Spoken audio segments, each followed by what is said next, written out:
everyone, welcome back to Shravya Patigari YouTube channel, and today it's going to be all about agriculture. I wanted to make this video long back, but I'm taking so much time to take this video because I have been busy with my academic work and all the classes and my research work and all the stuff. But keeping that apart, today I'll be answering all the questions that I have asked by one of the Instagram posts. And listen, everyone who are asking questions in me in Instagram, ask me like any specific question that you are actually having, because it's difficult for me to answer to each and every question, because every single day, not every single day, but at least in a week, I'll get 2 new DMs saying like, I have seen your YouTube video, can you help me with that? Instead of just saying, can you help me, if you can ask me like some of the specific question that you have, I think that would be great. So that sounds good, right? So let's get and start this video. What are the questions that most people have? Now I had the list.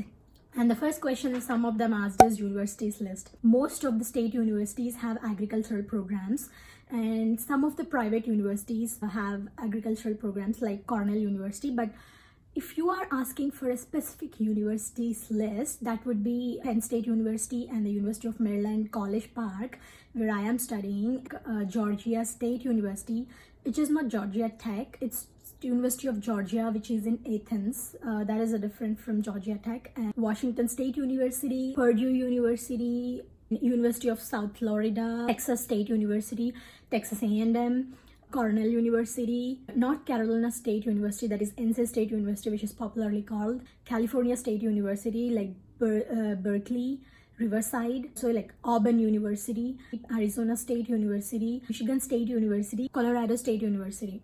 And these are like some of the most famous universities for agriculture, and there is a high chance of getting a funding if you contact the professors. I would recommend these universities if you are trying to apply for agriculture, horticulture, or any type of agricultural degrees, any type of related course that you're going for. Next, take the second question. Which is the best university? This is a tough question. It's really difficult to say which is the best university, because every university is a good university. But if there is an agriculture program that is there in that university, I would consider it as a best university, because all the universities will not have this program. Also, one more thing, all the agricultural programs are there in most of the state universities. State universities mostly the best universities. Most of the state universities, if you get an admission, that would be great, but some private universities are also there. For example, Cornell, which is also like one of the best university for getting admission, but the difference is the fees are very high when compared to the state university, so you should be careful. Even though you can get funding in Cornell, and sometimes you won't get funding in the state university, so it depends on the situation that you are in and you are applying for. So it all depends. I would say any university, state university, it is the best. And also I would say my university is the best because I really like the program in my university, which is University of Maryland, College Park,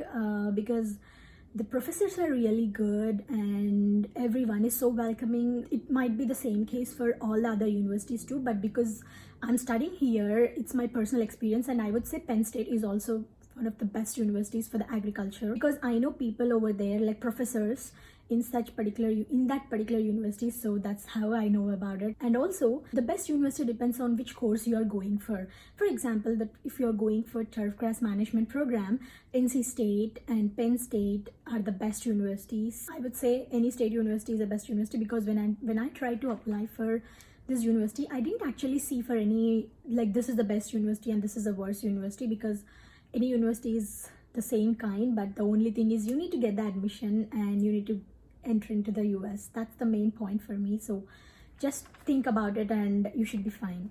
Okay, so the next question is, how about the doctoralship in horticulture in USA?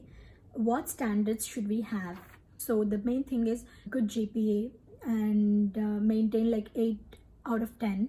And also you should have articles published in some of the journals, at least 1 or 2. You should have a GRE, like a good GRE score, and IELTS should be more than 7. And the most important thing is, when professor conducts an interview for you, you should perform well and you should be confident about your work that you have done, and you should be also confident that you're going to lead this project that he's going to take. So if you show all this stuff in your interview, the confidence levels and everything, then you should be fine. I have seen here some of the undergrads, they directly go into the PhD without doing any masters here.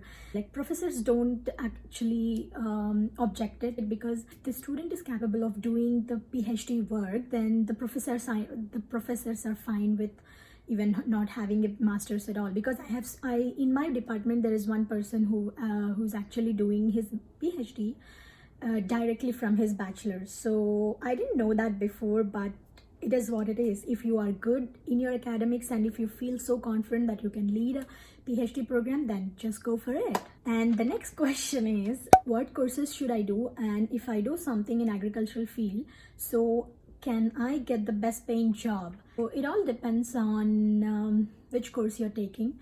Any job is best paying job, I would say, for agriculture. But most importantly, turfgrass program or turfgrass management is having highest paid jobs in US, because it's a multi-dollar business in here. Landscaping is also very important in US, so landscape architecture, landscape designing, and all this stuff are having good paying jobs. Because I have an interesting story to tell you. I came here in January 2020 and I started my academics, and suddenly COVID hit. And at that point of time, only 2 groups of professionals are allowed to work outside, and one is doctors, everyone know about it, but the second one is the landscape professionals.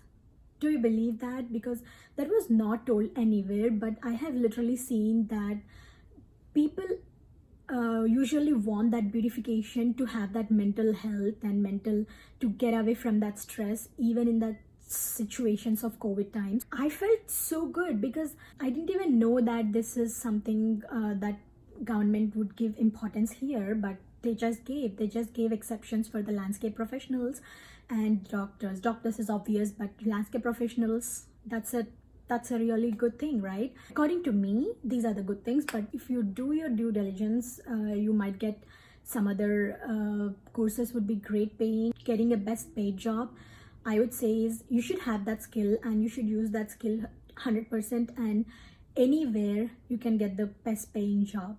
That's it. And the next question is, how much band score is required in IELTS exam for applying in agricultural university in USA? I think most of the agricultural universities are state universities. Most of them require 7.0 as a band score for IELTS.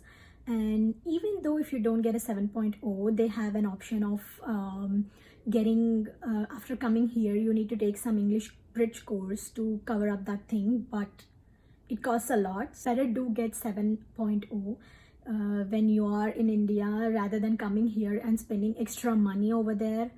I don't recommend that, so get 7 and you should be done. Which entrance exam is required for applying in agricultural university in USA? We don't need any entrance exam at all to apply for the universities. It's just like a freelance stuff, I would say. Just see which universities is having this program and search for the professors who is doing the research work and just email them, and if they are interested. I think I explained this process in one of my videos, so go check that out. And there is no entrance exam at all to apply for university. It's just free and you can apply to whichever university you want. Ma'am, I am BTech Agri student. Which course is best for MS after BTech Agri Engineering? Not sure about Agri Engineering courses in here, so I think I cannot answer this question right now, because the only stuff I know or I came across is agribusiness management, general agriculture, plant sciences. Plant sciences is something that I'm doing, and soil sciences, environmental science, horticultural science, entomology, and that's it. This is all actually I know, so I might not be a good person to answer that question, but I'm pretty sure I think you can take any course of I don't want to suggest anything, but I'm so sorry about it. Moving on to the next question. Hey, hi, I'm about to finish my master's Horti in Italy.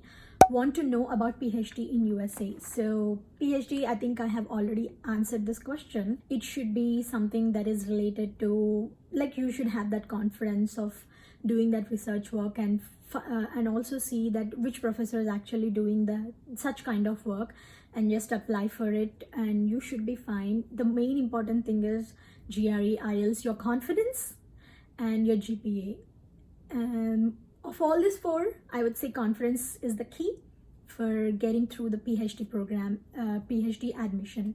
That's it. These are the most questions asked, but I have one more question that is asked several times by so many people, and that is, what are the career opportunities in agriculture, horticulture, or the related fields?